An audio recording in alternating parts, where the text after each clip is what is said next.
Chinita Princess, inokray ng mga co-host sa pagiging waitress sa Cowboy Grill.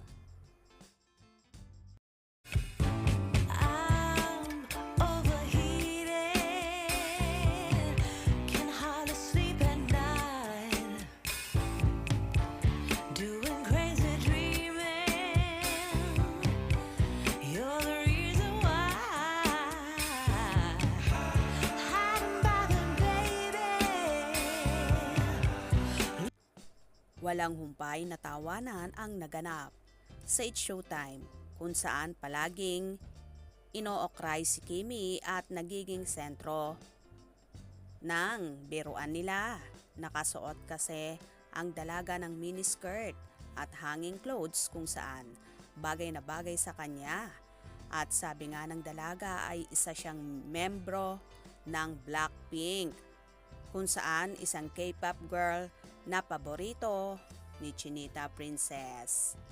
Sa segment na Especially For You, may mga hirit ang dalaga na sabi niya, kaya naman ganun na lang biruin ng mga co-host. Sabay banat naman ni Meme Vice Ganda, pretty talaga ang waitress sa Cowboy Grill, kung saan niloloko nila ang dalaga. Sundot pa ni Vice, papalo up ng isang bucket, kung saan tawang-tawa din si Kimi, ganun din ang lahat ng nasa studio. Magkano barrel, Zay? Malakas tip niya kung sumasayaw kami. May cheese sticks. Saan natin yung cheese sticks?